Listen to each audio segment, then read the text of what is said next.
All right, welcome back everybody. This is Miss Werner again. We are going to go through questions 12, 13, and 14 on your note sheet doing our crosses using Punnett squares. So first up, we are doing the same kind of setup as question 11. We are talking about flowers. So let's set up our key. We have a big R allele for the red flower color and a little r allele for the white flower color. Okay, because we know red is dominant to white, says that in our question. That's why we know which one is big R and which one is little r. Now we're going to make our genotype key. We either have big R, big R, little r, or little r, little r. Big R is going to be red. Big R, little r, also going to be red because that dominant allele is going to shine through. Little r is going to be white. So we have two white alleles. Okay, now we're ready to move on. What are the parents? It says in the question, we are crossing two heterozygous red flowers. The word heterozygous means two different alleles.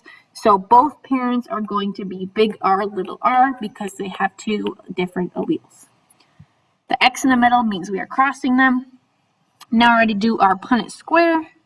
So draw that out. It's going to be big R, little r, big R, little r. Put your R's in there. Da-da-da. Beautiful. Right, now we're ready to evaluate our results. For our results, we're going to start with the genotypes that we're getting, and then we will move on to the phenotypes. So, genotype number 1, we have big R, big R. We only have one of those. 1 out of 4 spots in our Punnett square are big R, big R. 1/4 or 1/4 is equal to 25%. Next one we have is big R, little r. We have 2 of those. You can see those here. So 2 out of 4, or 2/4, 50 cents, or 50%. Those are our heterozygous individuals. They have 2 different alleles. And finally, we have the little r, or the homozygous recessive individuals. We only have 1 of those, so 1 out of 4, 1/4 is 25%. Okay, now we are ready to move on to the phenotypes, whereas this gets a little bit different. Okay, so in our results, big R, and big R, little r are red. So this is where it's different, okay? Both of these genotypes are going to give us a red flower, as we see in our key. So what that means is we're going to add up these 2% because they're both red. So red flowers, there is a 75% chance of getting red flowers in this cross. The other flower color we could get is white, which would be the little r, which is 25% looking over here. All right. There is number 12. We have finished that one. We're going to move on to 13. Now we're talking about polydactylism. Polydactylism is when specifically cats have more than 5 toes, and it is actually a dominant trait. For this one, we are going to use the letter T to represent our alleles.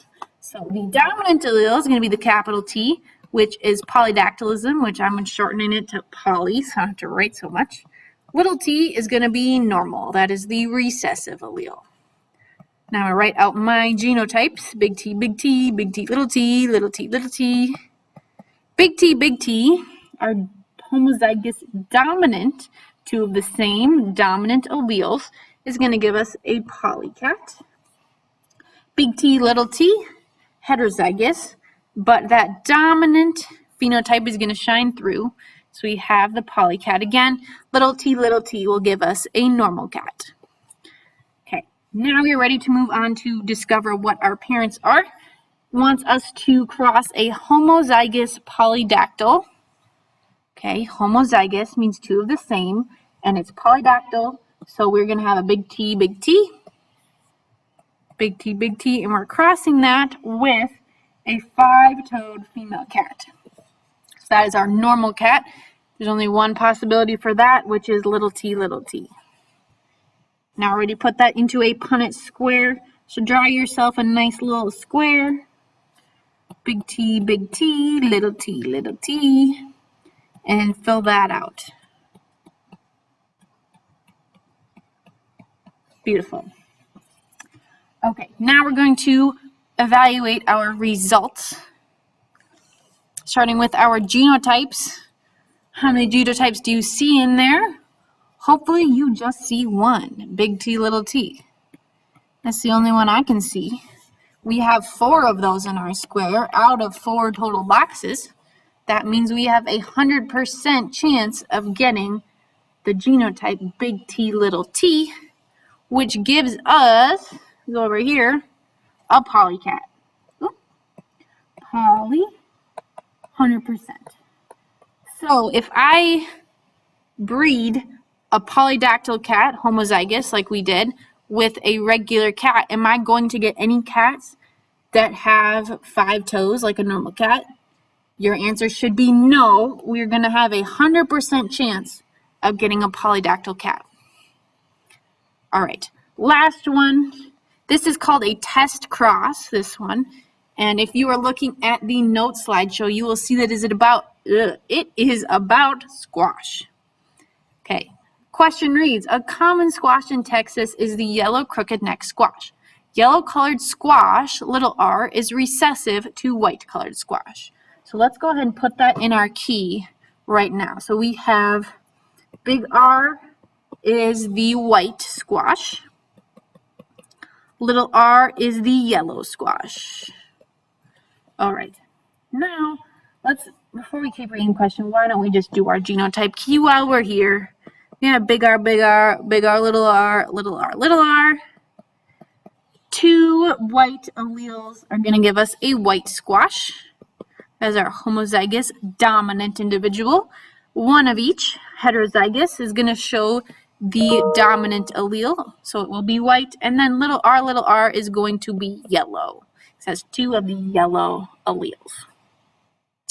Now, let's keep reading this question. It says, if a yellow male squash is crossed with a female white squash, and 5 of the offspring are yellow and 5 are white, what is the genotype of the female white squash?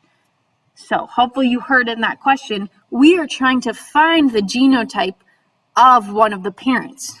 So, this section is going to be a little bit different than what we've done before. Starting off, let's start with the male squash. It says we have a yellow male squash. Thankfully, there's only one option for that. Yellow male squash is definitely going to be little r. Problem is, we don't know what the female is. We know she's a white squash, but she could be either of these. She could be big R, or big R, little r. So for right now, we're actually going to write both, because we don't know which cross we have. So we should write them out like that. Now, I'm going to skip the Punnett squares. We're going to come back to that. I'm going to write out our results, because they told us when they did this cross, 5 of the offspring were yellow. So we had 5 yellow, and 5 of the offspring were white. Okay, so there's our results. That's what we need to have in our Punnett squares. We need to have yellow squash and white squash. Okay, let's try these Punnett squares. We are going to do 2 of them, 1 for each of our possibilities. So if I split these up, we have little r, big R, little r, big R.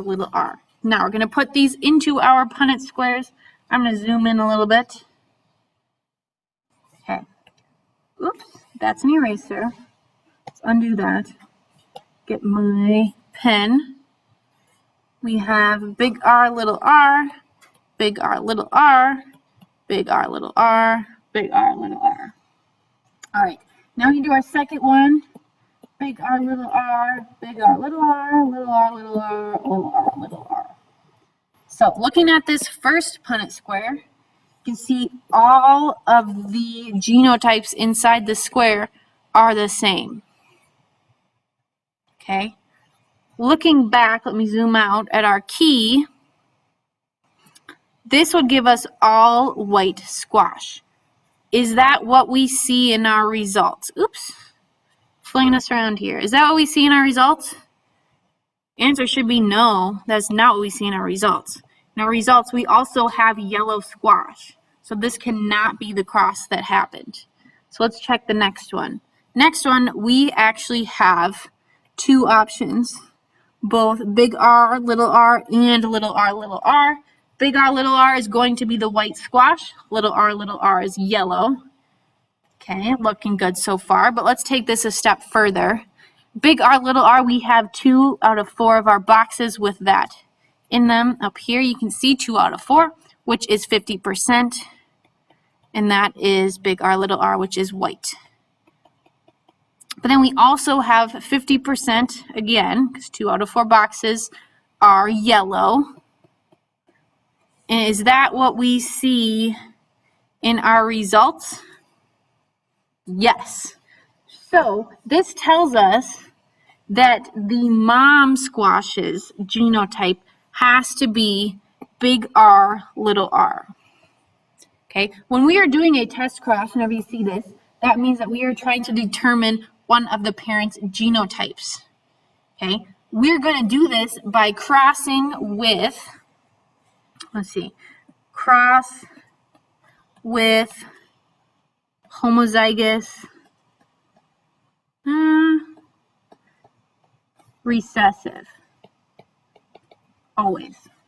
So whenever we don't know a genotype, we're going to cross that individual with a homozygous recessive individual, because then we can make these Punnett squares to determine what genotype they have.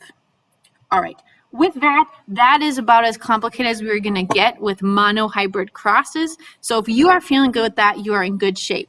If this is still a little bit tough, that is okay. We are just starting this unit. Stick around for the SpongeBob genetics and the other problems we do in class. Have a great day. As always, if you have any questions, please let me know. Come to my study. We're going to work through this together. All right, see you later.